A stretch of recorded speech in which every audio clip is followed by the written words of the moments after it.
Hi, I'm Ryan North. I'm Lori Fungi. And I'm Sean Wilson. You're listening to Foster Family Matters, a production of CK Family Services. People united through God to enhance the physical, emotional, and spiritual well-being of at-risk children and families. Welcome back to Foster Family Matters. Thanks for joining us for this, maybe last component of our summer book club of The Whole Brain Child.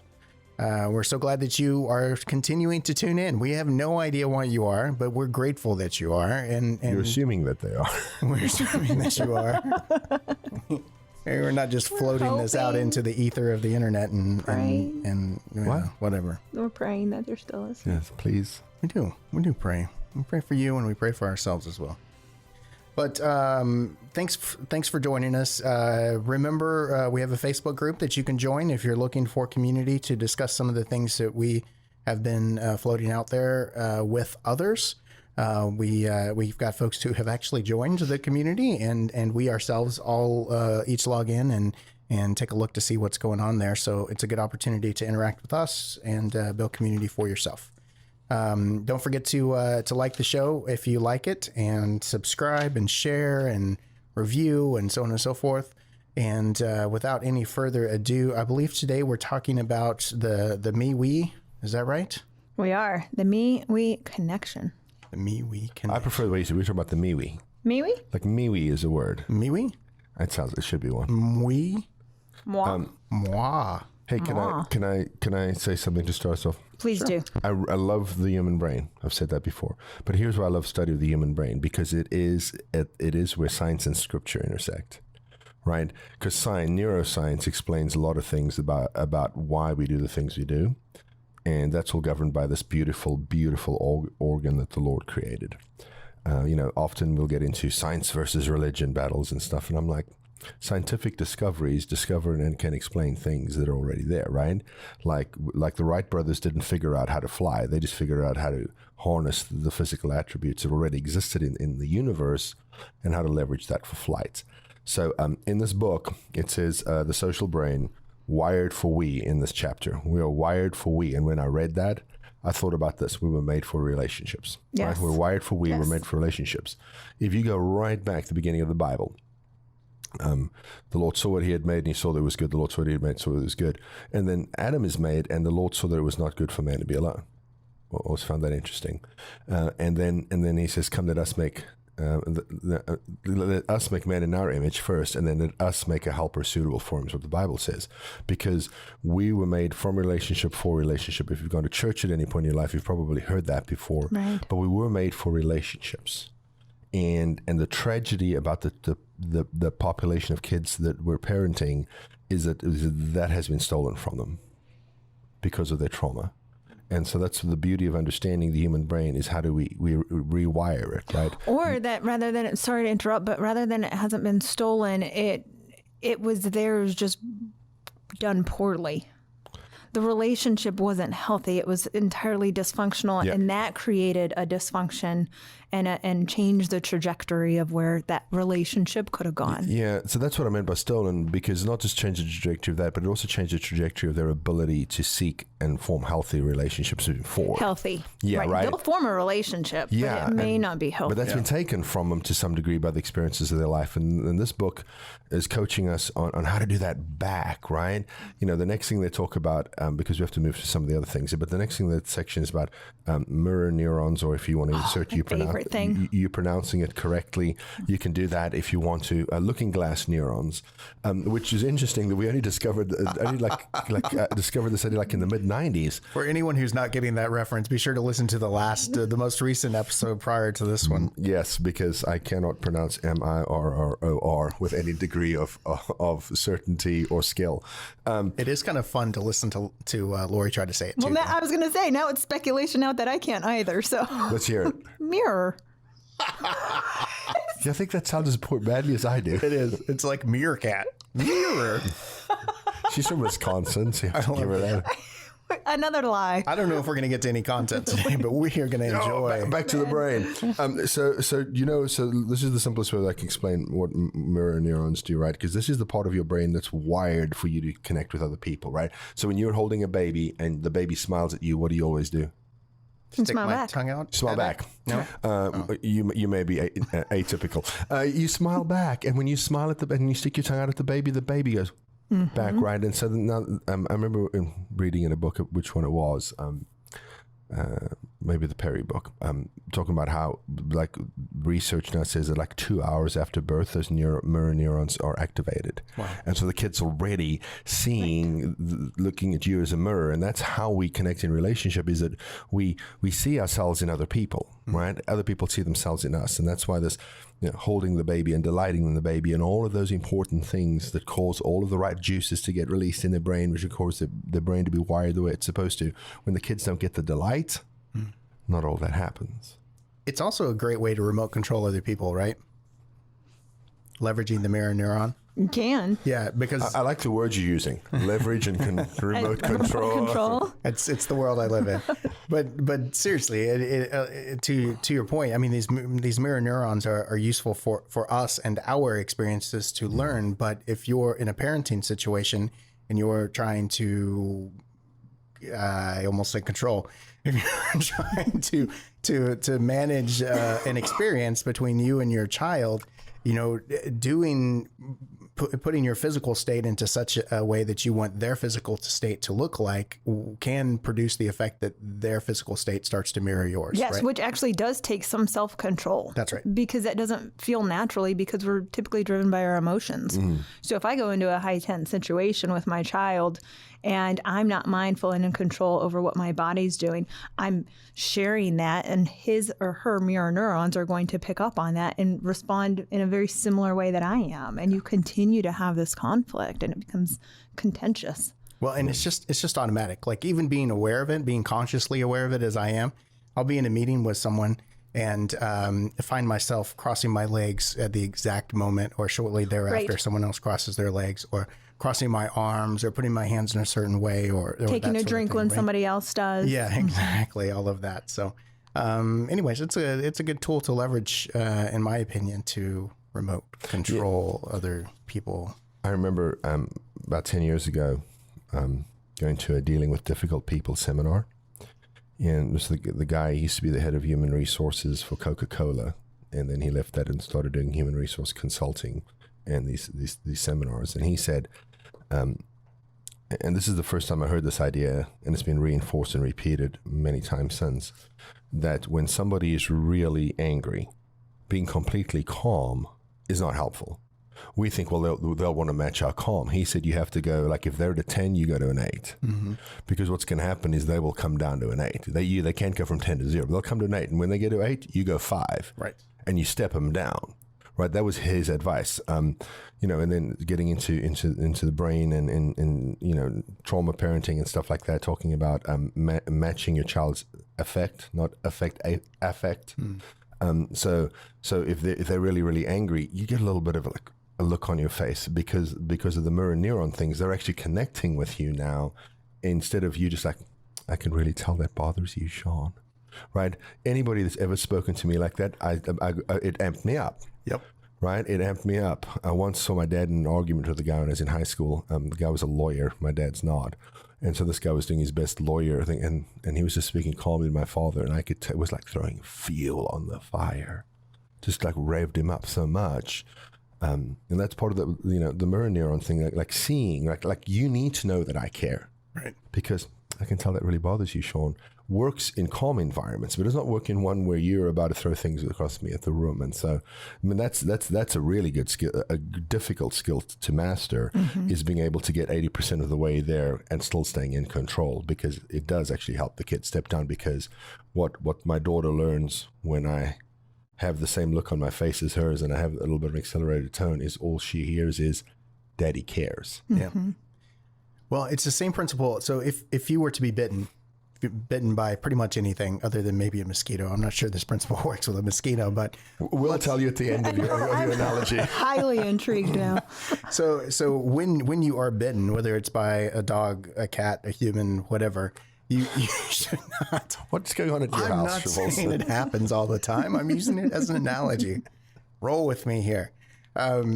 Instead of yanking away from the bite, which will result in tearing of flesh and pain and destruction, you should lean into that bite, right? You push in, and in the same way, with emotional situations or with these charged situations where you're talking about, somebody's at a 10, you kind of got to go into the trauma or go into the experience a little bit. You're almost like the guy who jumps out of a helicopter to go down and rescue someone off the side of the mountain, right? You don't beckon to them from the helicopter and say, "Come on, jump, come back to me," right? No, you jump out of the helicopter and you go down and you strap them into the thing and then you go up together. And it's that kind of a thing, right? When there's an animal latched onto your arm, you don't rip it apart from your flesh, or you will be injured. Right. If you lean into it, you'll escape relatively unscathed. That's a good example, and also you're correct. That does not work with mosquitoes. Yeah. It doesn't. Yeah. Mm-mm. Look at us all affirming and stuff. All right. Well, I've done my part for today. So, you got to lean in. Well, I really liked this. On page 120, there's the quote. And it's just so fantastic because I hear this from parents so much. And I think it helps to clarify the misnomer that our kiddos are just automatically going to be these people without any type of external influence, i.e. us as parents. It says, sure, we want our kids to become men and women who are strong and forgiving and respectful and loving. But that's a bit much to expect of someone who's just recently learned to tie his shoes. Yeah. And it's Come on now. Preach. Tell it like it is. Right? We want these things for our kiddos, and there's nothing wrong for that bar of expectation.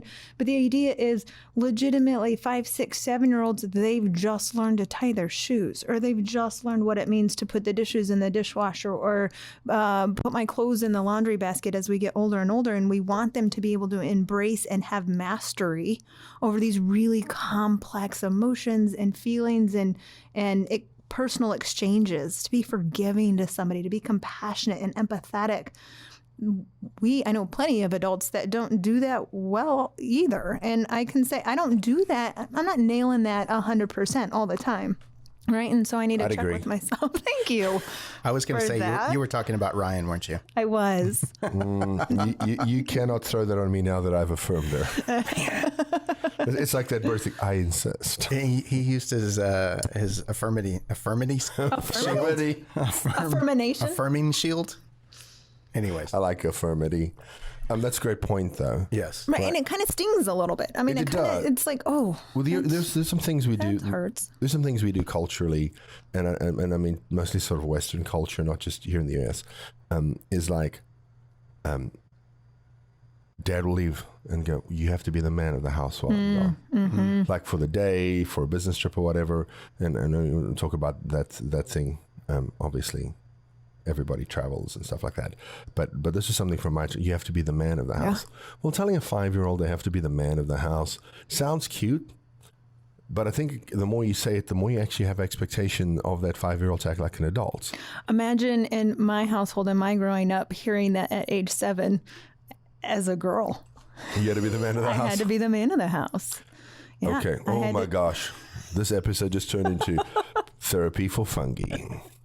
I think what Lori meant is, wait, I only have to be the man of the house? I don't have to be the matriarch of the house?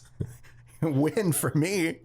You were a kid in the 70s and 80s. You're like, oh, that means that never mind. We're not going to bag in the 70s. That's why I grill really well, and I can fix the car, and I can, whenever the static started on TV, I don't look like I got that antenna just right with the right amount of tinfoil and the fork balancing on the end. So I'm a little upset that you stole my therapy thunder, because I was going to make it look like a magic trick. Is that why you like to work on cars, Lori? Then you confess. Then she leaned into it. Yeah. Crisis averted. To your point. Because I made sense of my past. Let's jump into this. Okay, we'll go with that. Sure, why not? Let's jump into the strategies. Okay. Strategy number 11. I say this because I think these are some of the most fun strategies. Oh, look at what you did there. That was a terrible segue, but it was a segue nonetheless. I'll give it. It wasn't great. But strategy number 11, which is the first strategy in chapter 6, is to increase the family fun factor, making a point to enjoy each other. What a novel idea that we should enjoy. Just play. What a great idea. Just play. Everyone play. Yeah, I tell people this all the time. If you enjoy your kids, they will immediately in that moment be less annoying. Yes. Because you're enjoying them. Because of the mirror neurons. Here's the great thing too. If your kids are enjoying you, you will also in that moment be less annoying to them. Oh, wow, that's good. I love that. So some things we do to play at our house. My kids love playing cards. But they also like playing like annoying games like Uno and stuff. Like I'm like sort of like regular cards. How Send all your angry Uno letters to rnorth@CK Family Services. It's too long. It's too long. It doesn't have to be. Oh, okay. I feel like we maybe should take the Uno discussion offline. I think what Lori just said is when you're as good as she is, it ends quickly. I'm like, do you own shares in the company that makes Uno? No, but clearly I'm passionate about You Uno. defended that pretty harshly, yeah. Just Carry like on. a regular deck of cards, and there's a ton of games that can play. Like a friend of ours from New Jersey, Allison, was stayed at our home last year for a week, and she taught the kids to play this game called Garbage, which is real. And it was probably known by a myriad of names. Is that where you take the garbage out to the bin? No, That's a wonderful game. I need to teach my kids kids. play that. So you start with 10 cards, and then the winner goes down to 9, 8 in subsequent hands. It's a really simple card game. And my daughter, who had just turned 5 at the time, took to it. And we'll sit and play Garbage. My father-in-law taught the kids all how to play Texas Hold'em. Yes. So the other night, my wife and I were making dinner together, and go into the dining room, and they've taken out my poker set, and they're sitting playing Texas Hold'em. 11-year-old, 10-year-old, 6-year-old, and their 10-year-old friend from across the street. And so I bought boxes of candied cigarettes so I could connect my children to my childhood. And I'm like, Dad, can we have cigarettes? And I walk in the room, and they got like candy cigarettes in their mouth playing Texas Hold'em. And it was so funny, though. They offered candy cigarettes to the friend, and she said no, she didn't smoke. It was hilarious, but my 6-year-old, she like grasped the concept of poker, and so one night after my father-in-law taught her, the two of us and the two of our other kids are playing Hold'em, and she's literally got like a pair of 3s, and then in the community cards there were like 3 4s. So she's got a full house, and she literally is like full house, 4s over 3s, and pushes her cards into the middle. She won like the first 3 hands legitimately. I'm like, you're 6. Yeah. Do you want to go to Vegas? Like, she's really good at cards. And it's one of the things we love to do at home is play cards or play musical instruments or just enjoy each other. Right. Just And love I it. know Sean has an example, so I'm going to give him some space to share it. But you can make fun out of anything. And I think you found the trick to that. Share what you do with something really mundane and benign. Well, you have to. And my example is going to be, I love playing games and all of that. And just if you create, I think that what you're talking about is really kind of laying the foundation for a playful environment for your Atmosphere, household, right? And if you have that, then within that context or culture that you create within your household, you can engage when you're in the middle of conflict or when there's things going on. You can more readily go to a playful place to mitigate some of the challenges that you face. So one of the challenges that we've had in our household for 20 years is getting children to go to bed ever, let alone on time, right? But like going to bed and staying there. We'll talk about staying there maybe in a different episode. But one of the things that I have found that works is my children are all highly competitive, and it just something as simple as challenging them to a race to the bedroom. Yeah. And it distracts them from whatever they were doing before that I'm trying to get them their attention shifted away from and transitioned into, this other thing. And it's become pretty fun. If you're a fan of the movie Days of Thunder, or even if you're not, you may remember. Stop the car, Cole. Stop the car. You may.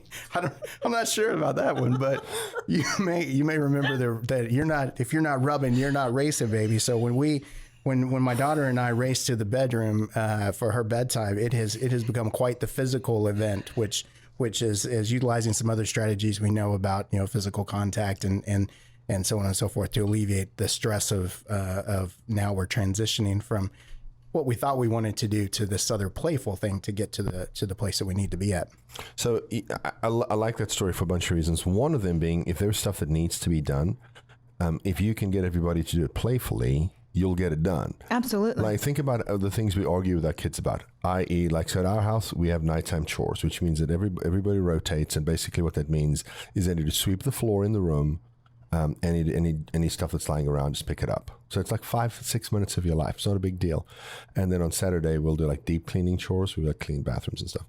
And so everybody gets their own zone. Oh my gosh, you turn into the world's biggest nag trying to get the kids to do it. So one Saturday morning, we had an idea. Team mom, team dad, we divided the kids up in, and the winner got ice cream. You will no idea how fast the children did chores. That's in the house, fun. right? And we're having the it again losers now. not get ice cream? No, we actually got everybody ice cream because the losers would have. Like one less scoop or something? Only one sprinkle. Wait a second. Did everybody get a trophy? Yes, unfortunately. I feel so ashamed that you called me out on that now. Hey, it's your story, man. Actually, what we ended up doing was we set a timer for like 2 hours or something, or 90 minutes.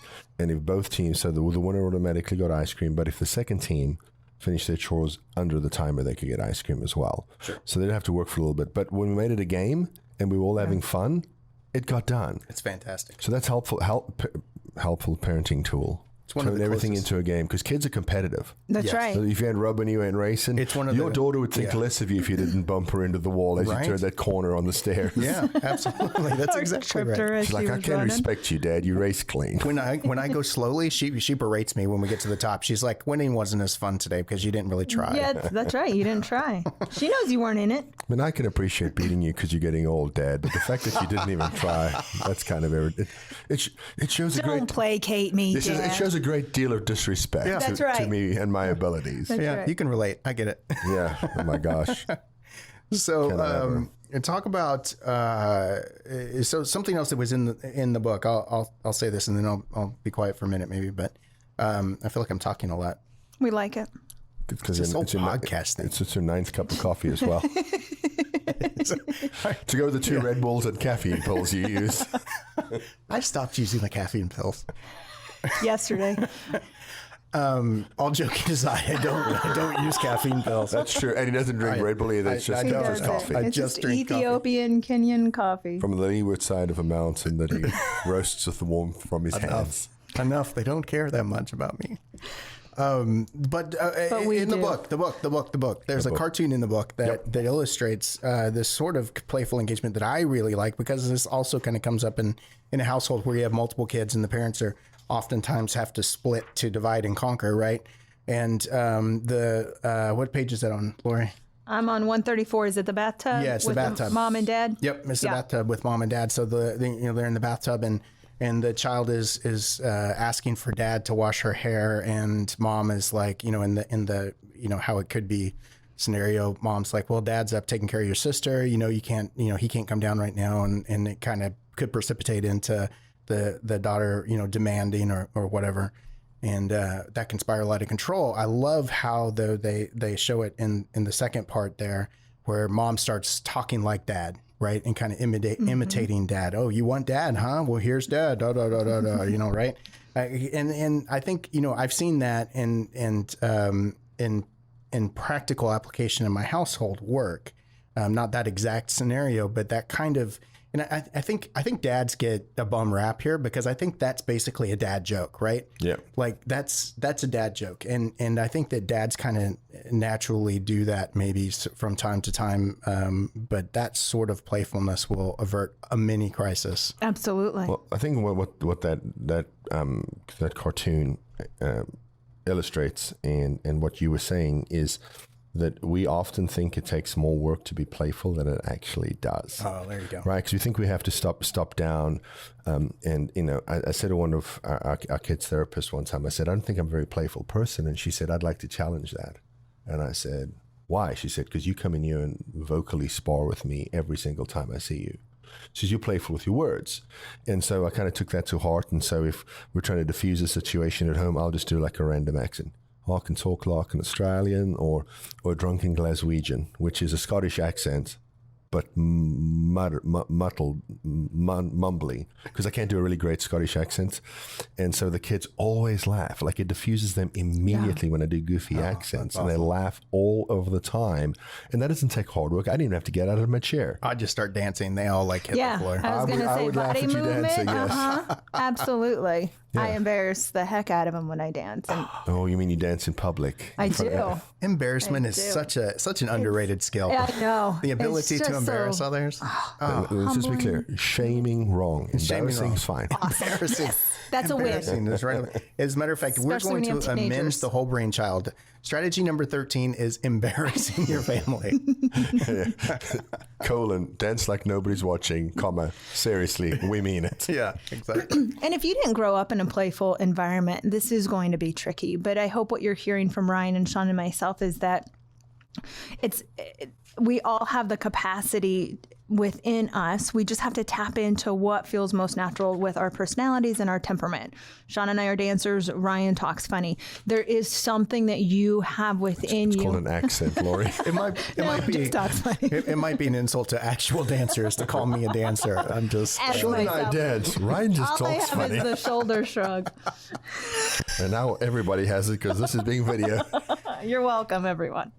But finding, having conversations with people around you of cultivating that within yourself so that you can use it with your kiddos. But I promise when you do, Shauna is right, you're going to diffuse many of situations. And the fear, I think, is that you're making something that feels very heavy or important to you. You're diminishing it and making it feel too lighthearted when you use humor and playfulness. And it's heavy to you and for you because you have a fully evolved brain and your child does not. And so when you can bring it back to a place that your child fully is able to experience and understand through play, then you have chances of actually making progress and stepping closer to that connection. Yeah, and if you're raised in a home where you didn't have playful parents and they never engaged you playfully, this is so hard to do. Or Right. if you have played, you're a coach, right? To actually just throw a ball, if you're a baseball coach, well, I was a soccer coach, and just to kick the ball back and forth with the kids was so hard for me because all of a sudden it was like bended like Beckham techniques and you want to hit it with this part of your foot. And my wife's like, "You're ridiculous. Can you just like pass the ball back to him?" so I mean, it is hard. It is hard to do, right? Because if you weren't engaged playfully or if your mind's wired like a coach, but you need to do it because the other thing, and I wish I'd remember this number, but I'm going to make up some numbers now, right? If you try to teach somebody something, it'll take 240 repetitions. If you try my favorite number. If you try and teach somebody something playfully, it'll take like 20 repetitions, right? Because the juices that are flowing in your brain make it conducive to learning. And so that's why if we don't have to teach the lesson, we're just playing and then we just like talk respectfully to each other. Well, the kids are learning how to talk respectfully to each other. So I love it. Little known fact, that's the only reason I'm here is to make this playful and engaging so that they can learn. You're doing a fine job. I do sir. love how you pointed at the camera. So, Did you just try to block my face out? yeah. Oh, we figured out is she earlier squeezing today. my head? Hold on, I can't. Where's it at? Show me. No, it's not working. There it is. If we do this is just a little bonus for you guys. We can squish his head from here. We just lost all of our viewers and listeners. And Ryan. And Ryan's out. He squished his head. I'll bring us back. There's a show point in the over. book, and it's really, really simple. And it's not groundbreaking, but I think when we really unpack it, it can be really insightful. And it's the amount of enjoyment parents and children share together should be greater than the amount of conflict they experience. Should be. Should be. And I think that's another great litmus test of stepping back and looking at your week and evaluating how much joy did we have versus how much arguing or conflict. And if the joy isn't greater, stop and say, what am I going to do as the parent to change that for next week? What am I going to shift? What a great segue to conflict. I'm going to say one thing, and we are trying to keep this episode short today, so we may have to jump into the next strategy. But I'm just inspired by what you said, so I have to say this. I know a man who once said that to be happy in life, you have to learn to be happy in your misery. And really what he meant with that wasn't that you... I know what I meant. To be clear, it wasn't Ryan North at rnorth@ckfamilyservices.org, but it was someone else. And so because if you set that expectation, I think some people here, when they hear to have more positive or happy experiences than negative experiences, but the reality is that you determine that, right? Sure. It's not the circumstance or the experience that determines your state. It's you and your ability to implement all of the things that we've discussed here that determines what your state is and what that experience is with whomever you're experiencing it with. Yeah. And if you can get to the point where you can be happy in your misery, where you can see the silver lining, or you can Joy and suffering. appreciate. Yes. No matter what your circumstances. Yeah. That's exactly it. Then suddenly 100% of your experiences are those positive. And it plays very well into the me-we, because Right. to do that effectively, you need to feel connection with somebody else. Because You can't do it in isolation. bearing that burden alone it's almost impossible to find the joy in those moments. But a shared negative experience can make some of the best stories for later on in life to tell other people about, right? This sucked, but at least we were in it together. That's right. Spot on. Yeah, Absolutely. It's like going to the amusement park. I hate it, but at least we did it together. That's exactly right. So Conflict. conflict. Yeah. So one of the great things about doing these things with children is it turns out to be very therapeutic and eye-opening for ourselves. Like it's not intentional. It didn't go sit down in a therapist's office, but like it we bump up against things, and then we start to think, well, why did I react that way? And so this idea about teaching kids to argue with we in mind is something that is so important. I mean, if you can teach kids to do this, you're going to like preserve marriages, right? I mean, just think about that.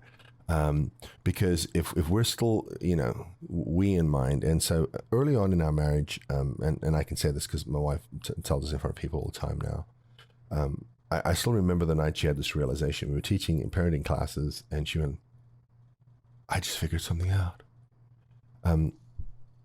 Typically in our marriage early on, if we had a disagreement, she would, by her own admission, lob a verbal grenade in and walk out of the room, which is super frustrating for me because I'm like, okay, we got to engage this now kind of person, right?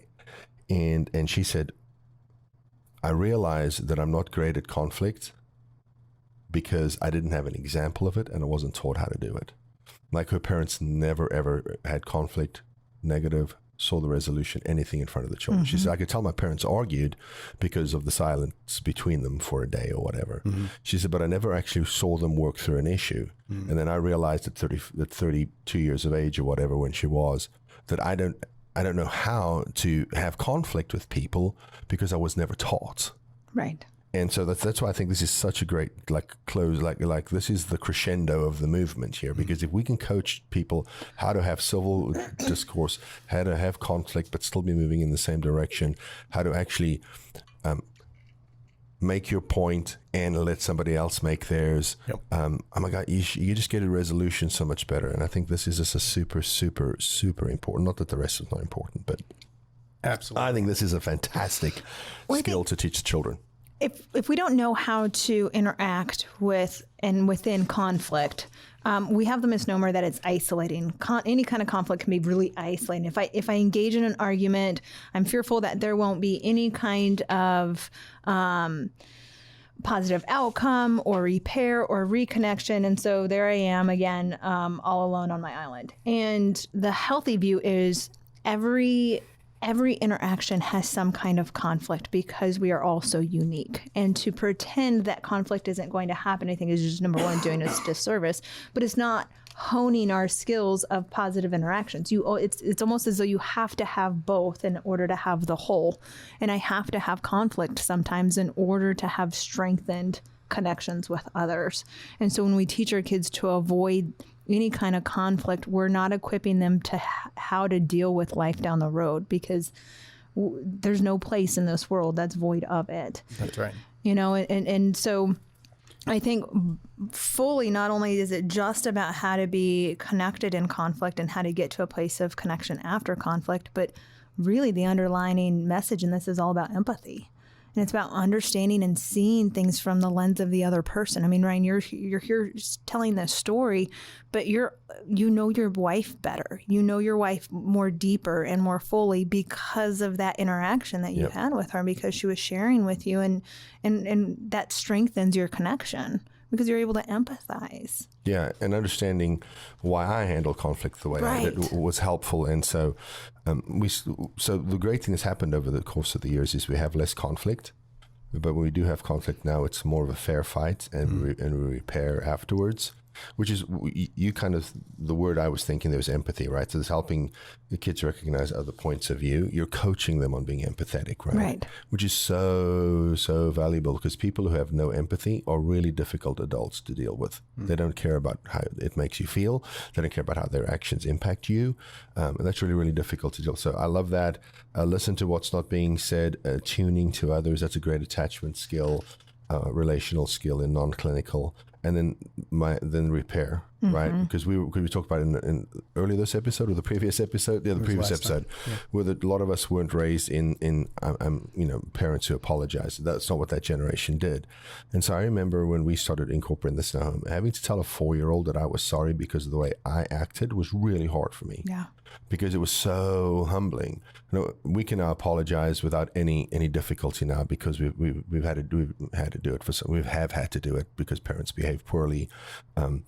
Even parents who love their children and want what's best for them behave poorly at times. And so having to say, I'm sorry for what I did. And that's what we told the kids. You say specifically what you're sorry for, then you ask them to forgive you. Right? So I am sorry that I broke your toy. Will you please forgive me? At the same time, we've coached our children that when somebody says that they're sorry, you don't have to say that it's okay. You can say thank you. You do not have to, because it doesn't have to be okay. You can still be mad. It can still be wrong, but you can recognize that they have tried to repair.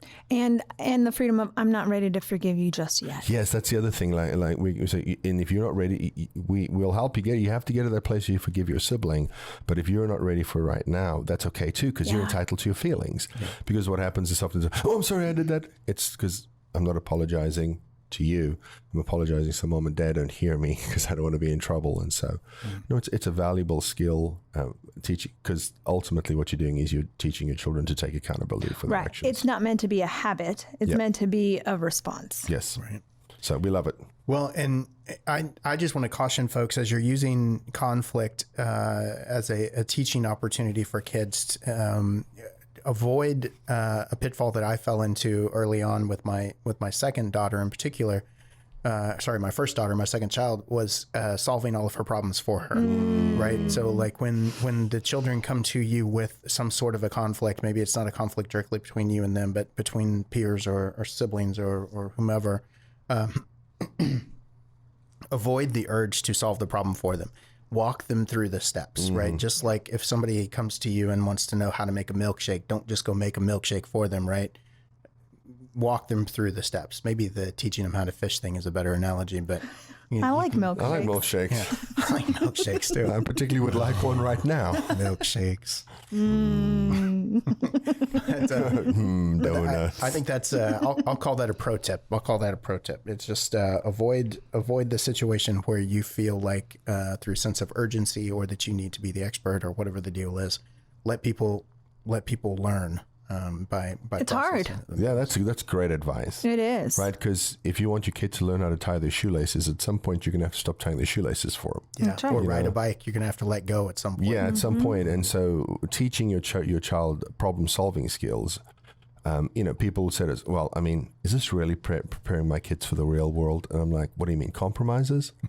you don't think having sound negotiating skills is helpful in the real world? There was not very much compromise on my drive into work today. I'm just going to say I was almost ran over like 6 or 7 times by people. Well, that's unacceptable. It is. We're going to have to take this podcast to the highways, guys. I'm going to install speakers on the outside of my car. All right, I'm gonna be like an old school politician driving down Main Street. Here's my closing point. I don't want to do that. All right, point well made. Okay, so we are. I feel like we're kind of cutting this one short a little bit. Maybe we'll revisit some of these things later. We'll see how. I'm getting the okay sign that maybe we can continue. So let's talk about it a little bit more. Then I guess. What a great idea! I implore, please, if you own this book, please, of all the chapters, spend some time on page 143 and 144. This is just, it's so important. And I think as parents, and it may sound like we're beating a dead horse, we're going to continue to beat the dead horse. So much of this is how we're parenting, and yet it also falls back on us. And so what I've always loved about the great pages after each chapter is how does this apply to me as a parent? What do I need to be mindful of? And there's just two things that I want to read in there, because I see this play out all the time, both within the four walls of my own home, for my husband and I, as well as a therapist working with families and with children. And it's these two quotes. The first one's on 143. The parent-child connection is all about how well we've made sense of our experiences with our own parents and how sensitive we are to our children that powerfully influence our relationship with our kids and therefore how well they will thrive. And what this means is that we've got to look back. We've said, and if you've heard us in previous podcasts about, we tend to parent the way that we were parented, especially in high stressful situations. That's not necessarily a bad thing. And then the charge isn't to just do the exact opposite of what was done for you if it was a less desirable or copacetic upbringing. If your parents yelled a lot, so your response is, okay, well, I'm never going to yell in my house. That's not what Dan and Tina are saying. That's not what Ryan, Sean, and I are saying to you. In fact, don't do the exact opposite. But what we want you to do is spend time making sense of, why did my dad yell a lot? Because that's going to take you on a trail of, well, his dad yelled a lot too, and it was during the time of the Great Depression, and there were big demands on the family, and whatever that story is going to be, it's going to be part of your story. And so when you make sense of your story and you have a narrative, you're showing your children that this is an important thing to do to make sense of who you are and where you came from. And with that narrative, you have power and you have control and you get to be the director and the producer and all the things of your own story. And so that went into the next quote of, you might be tempted to simply parent in a way exactly opposite of how your parents did it, but instead openly reflect on how your experiences with your parents affected you. Because with mirror neurons and implicit memory, we directly pass on our emotional life to our children for better or worse. Ooh, And that's heavy. It is. That's heavy. I'm glad I have you guys to share that with. The first quote, when you said, don't just, and you said in the second quote too, don't just parent the complete opposite, because parenting the complete opposite is evidence that you have just repressed your childhood. Absolutely. You haven't done the work, right? You've just turned your back on it. And on page 144, they've got the four boxes of the arrows. I don't know what you call that. Flowy. It's a called a continuum flow graph. chart. Flow chart. Flow chart. Continuum graph. Continuum. Flow chart. It's a flow chart. It's a flow chart. I'm just going to say this. The fact that you called it a flow chart and you said a continuum graph is pretty much what it's like working with Sean and Laurie, okay? Sean said flow chart. Laurie said, what are all the words in the thesaurus that I can use? Laurie, I think we should refer to it from now on out as a, what did you call it? Continuum chart. Let's call it a continuum Can chart. we merge? A continuum I graph. like that. Yeah. Continuum chart. Oh, you want to It's merge? Sean and mine's put together. Either that is it, or a flow. A flow graph. A flow graph. Like that. Its official name is continuum chart, but flow graph is what we call it colloquially. Anyhow, point being, it makes more sense. It makes more sense to me backwards than it does forwards, right? So if the goal is to have kids that thrive, then you're going to have kids with secure attachment to their parents. And if you want kids with secure attachment to their parents, they have to be able to weave a coherent narrative. And in order to do that, you have to make sense of your past, right? That's the adult attachment interview, right? The things you say and how you say them are indicators of whether you've made sense of what It's not happened. what was done to you necessarily. Yeah, it's have you made sense of it, right? And so that's why you got to do the hard work, because if you do want kids that thrive, it starts with you making sense of your past. And a lot of us are in deny and dismiss mode. My childhood was fine. I'm like, fine's the Christian F word in my opinion, right? I mean, and then there's an acronym, feelings I'm not expressing. Yeah. I'm like, yeah, that's what fine is. Because people who say I'm fine are A, afraid of doing the work, or B, have really convinced themselves that they don't have any work to do. And I think we have to dig back there a little bit.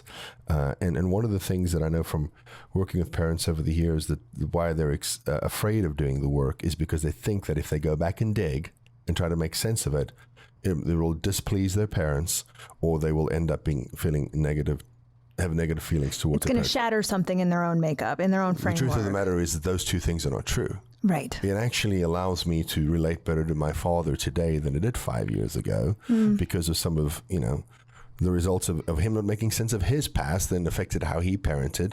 And so there's not like tragedy in my childhood, but it wasn't fairy tale either. There's stuff, right? Yeah. And being able to make sense of that actually allows you to release the anger you may have towards your parents, which leads to in a place where you can actually create an environment where kids can thrive. Right. And the end goal isn't, oh man, that was really dysfunctional. I mean, that's not what we're hoping comes out. You may have a revelation of, oh, that divorce, that was much more impactful on me than I really thought that it was. And so I see now, because of my parents' divorce, that I tend to view commitment and relationships a little bit different. I bet that because of my divorce, that has something to do with now my view of commitment. It adds insight and depth and meaning to who you are now when you do that. And you're right. I think the idea of rocking the boat of my idyllic childhood, everything was fine. I had two parents. They stayed married.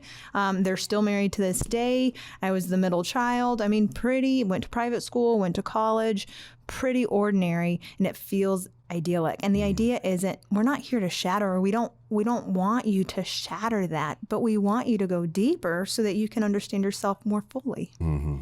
That's right. It's a foundation. Build on it. Yep. Okay, guys. Do we have final thoughts for today? Honestly, what she said perfectly captures everything I might have even been thinking. So, and I've done this before, but I'm just going to ditto what Lori said. Okay. That's beautiful. Thank you. That was my final thought. Wow. I'm going to own that. What's the wrap it up signal? If you haven't had the opportunity to visit the studios at Arlington office, we frequently refer to this space as the affirming space. It is. And that has never been more true than after that little statement. I affirm your thoughts on the matter. It's such a lovely place to be. Thanks so much for listening to the show, guys. This will likely conclude our our discussion of the Whole Brain Child book. There's some good stuff in the conclusion chapters, and there's some ages and stages towards the end of the book. We really encourage you to continue reading. Who knows? We may come back and surprise you with some nuggets at some point along the way, drawn from those kind of resource pages as well. But we hope that you've benefited from this. It was our hope and intent when we set out to do this that you would find value in it, and we hope that it enhances your ability to parent. And we won't. After this, we'll return back to our other podcasts of just going on to different topics and different day-to-day things that we experience in this field.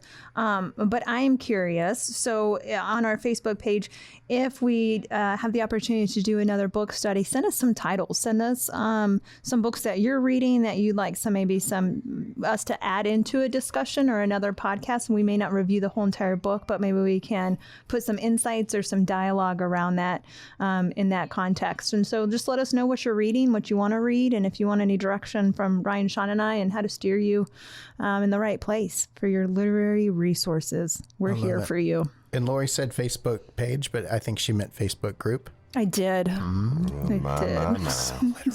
So literal. We need to have a discussion on literality. Literality? It's a word. Look it up. I believe it. It doesn't exist. Don't look it up. It Guys, should, though. Thanks so much for listening. This is maybe our longest episode yet. We love you. Thank you for supporting us. Share, like, all of the above. Please join our Facebook group. Let us know that you're there. Engage with us in community in that way. And like Lori said, let us know what you'd like to hear us talk about. We got plenty of plans for ourselves, so don't think if you're not floating something out there that the show is going to go away, but we do want to be engaging with you. That's really what we're trying to do. So you two both said that you love the listeners. I'd like to say that I have strong emotional feelings that are complicated. In the interest of transparency, just say it. Just say it. All right, thanks so much, guys. We'll talk to you next time.